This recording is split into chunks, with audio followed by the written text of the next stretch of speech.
Good morning, students. In previous video, we have learned about the chapters of history. In this video, I am going to start next chapter of civics, and our topic is the parliamentary system of government. In this chapter, we have to know about the features of democracy and how a democratic parliament runs, merit and demerits of parliamentary system of government. The parliamentary system of government, सरकार की संसदीय प्रणाली. India, a union of states, is a sovereign, secular, and democratic republic with a parliamentary system of government. The Indian polity is governed by a constitution which was adopted by Constituent Assembly on 26 November 1949 and it came into force on 26 January 1950. ऐसा है कि भारत राज्यों का एक संघ है। यह संपूर्ण प्रभुत्व संपन्न वाला राज्य है, धर्मनिरपेक्ष, प्रजातांत्रिक और गणतांत्रिक राज्य है। भारतीय राजनीति चलती है संविधान से, जिसे संविधान सभा के द्वारा 26 नवंबर 1949 को अपनाया गया था तथा यह 26 जनवरी 1950 को लागू हुआ था। प्रेसिडेंट, राष्ट्रपति. The president is the constitutional head of the executive of union.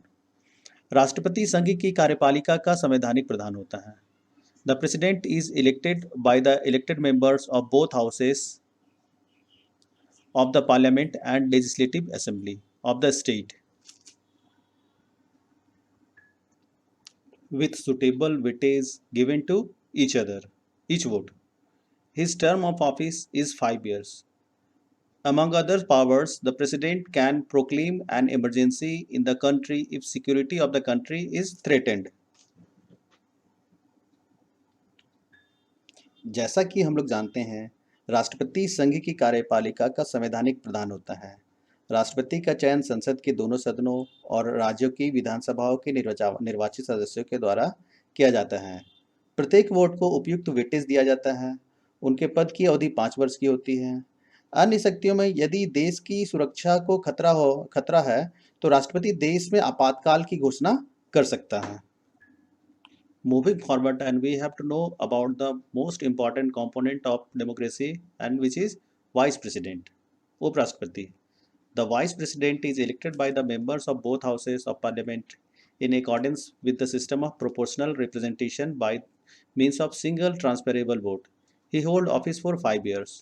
The vice president is ex officio chairman of the Rajya Sabha. उपराष्ट्रपति. उपराष्ट्रपति का चुनाव सदस्यों के द्वारा किया जाता है. संसद के दोनों सदनों द्वारा अनुपातिक प्रतिनिधित्व प्रणाली के अनुसार एकल हस्तांतरणीय वोट के साधन के द्वारा. उनके पास कार्यकाल 5 वर्षों का होता है. उपराष्ट्रपति पदेन अध्यक्ष होता है राज्यसभा का. Moving forward, and now we have to know about the next important component of our democracy or parliamentary system, and which is council of ministers, मंत्री परिषद. Okay, real executive powers based in the council of ministers with the prime minister as head. मंत्री परिषद. ऐसा है कि real executive powers जो होती है वो मंत्री परिषद के पास में होती है और मंत्री परिषद का हेड जो होता है प्रधानमंत्री होता है. The council of ministers comprises cabinet ministers, ministers of state and deputy ministers. और काउंसिल ऑफ मिनिस्टर्स जो होते हैं उसमें शामिल होते हैं कैबिनेट मिनिस्टर्स, राज्य मंत्री और सहायक मंत्री. Now we have to know about the cabinet secretariat.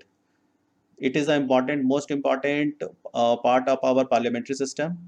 So we have to know about cabinet secretariat. Generally, each department has an officer designated as secretary of the government of India to advise ministers on policy matters and general administration. Cabinet secretariat. Cabinet secretariat cabinet सचिवालय को कहते हैं. सामान्यतः आमतौर पर प्रत्येक विभाग में एक अधिकारी होता है जो भारत सरकार के सचिव के रूप में काम करता है और मंत्रियों के नीतिगत मामलों और सामान्य सलाह देता है. शासन से संबंधित सलाह वो देता है. Now moving forward, and we have to know about the most important part of our parliamentary system, in which is parliament. Sansad. The parliament is legislative arm of the government. It consists of president, Rajya Sabha and Lok Sabha. Every legislation requires the consent of both houses of parliament. संसद, जैसा कि हम लोग जानते हैं कि संसद सरकार की विधायी शाखा होती है और प्रत्येक कानून को बनाने के लिए संसद के दोनों सदनों की सहमति आवश्यक होती है. Now we have to know about Rajya Sabha, the next part of our parliament.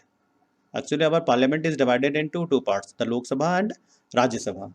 Okay, so we have to know about Rajya Sabha. The Rajya Sabha consists of 245 members. Of these, 223 represent the state and union territories, and 12 members are nominated by the president. ऐसा है कि राज्यसभा में 245 सदस्य होते हैं, जिसमें 233 सदस्य जो होते हैं वो राज्यों का प्रतिनिधित्व करते हैं और 12 सदस्य जो होते हैं वो राष्ट्रपति के द्वारा मनोनीत किए जाते हैं. तो हम कह सकते हैं कि 245 में से 233 सदस्य राज्य विधानसभाओं से और यूनियन टेरिटोरीज से आते हैं और 12 सदस्यों को मनोनीत करते हैं राष्ट्रपति. Elections to Rajya Sabha are indirect members. Indirect members are elected by the elected members of the Legislative Assembly of the state concerned. ऐसा है कि राज्यसभा के सदस्यों का चुनाव अप्रत्यक्ष रूप से होता है. वहाँ पर सदस्य जो आते हैं वो लेजिस्लेटिव असेंबली से आते हैं, विधानसभा से चुन करके आते हैं, राज्यों से चुन करके आते हैं. The Rajya Sabha is not subject to dissolution. 1/3 of its members retire every second year. ऐसा है कि राज्यसभा जो होती है वो एक परमानेंट सदन होती है और उसके 1/3 सदस्य जो होते हैं वो प्रत्येक 2 साल में वो वहां से रिटायर होते चले जाते हैं. Now we have to know about the Lok Sabha. The Lok Sabha is composed of representative of people chosen by the direct elections of the basis of universal adult suffrage. At present, the Lok Sabha consists of 545 members with 2 members nominated by President to represent the Anglo-Indian community. Unless dissolved under unusual circumstances, the term of Lok Sabha is 5 years.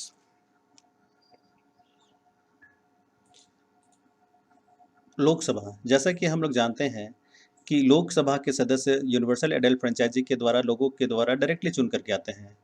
वर्तमान समय में लोकसभा में 545 members है, जिसमें से 2 सदस्य जो होते हैं वो राष्ट्रपति के द्वारा मनोनीत किए जाते हैं. वो जो 2 सदस्य होते हैं एंग्लो इंडियन कम्युनिटी के होते हैं.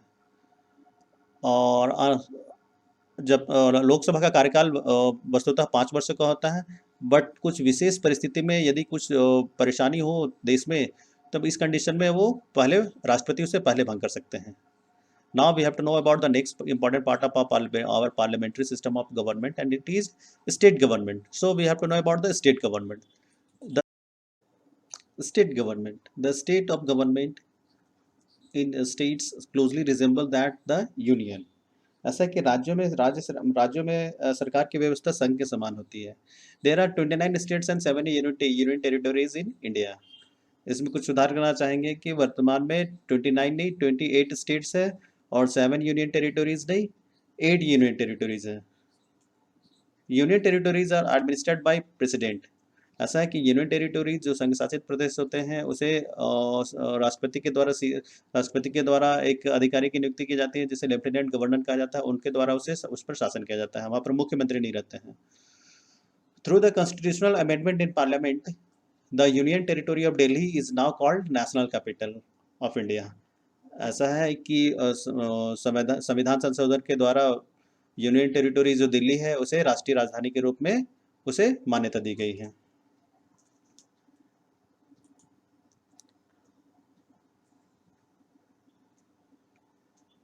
फ्रॉम 1 फरवरी 1992 और इसे मान्यता 1 फरवरी 1992 को मिली. It has its own states government और वहाँ पर उसकी खुद की अपनी राज्य सरकार है.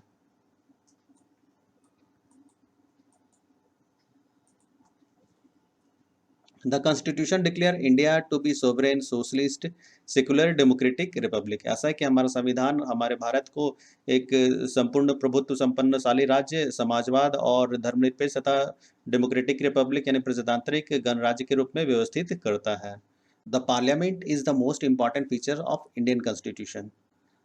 ऐसा है कि संसद हमारे देश की भारतीय संविधान की बहुत प्रमुख विशेषता है। In our system of governance the president is the head. ऐसा है कि हमारी सरकार की व्यवस्था में राष्ट्रपति जो होते हैं वो देश के प्रमुख होते हैं। And he has all executive powers, और उनके हाथ में सभी कार्यकारी शक्तियाँ होती हैं। But he is only a nominal और constitutional head of executive. But वो हेड तो होते हैं, बट वो नाम मात्र के हेड होते हैं, संवैधानिक प्रमुख होते हैं। रियल हेड जो होते हैं वो प्रधानमंत्री होते हैं। The constitution of our country provides for a parliamentary system of government. ऐसा है कि हमारा जो संविधान है भारत को एक संसदीय प्रणाली के रूप सरकार के रूप में व्यवस्थित करता है, both the central and state government, राज्य और केंद्र और राज्य दोनों में। तो कहने का मतलब ये है कि जो हमारी भारतीय संविधान जो है, भारत को एक प्रजातांत्रिक रूप के देश के रूप में राज्यों में और तथा केंद्र में एक प्रजातांत्रिक व्यवस्था प्रदान करती है। That's all.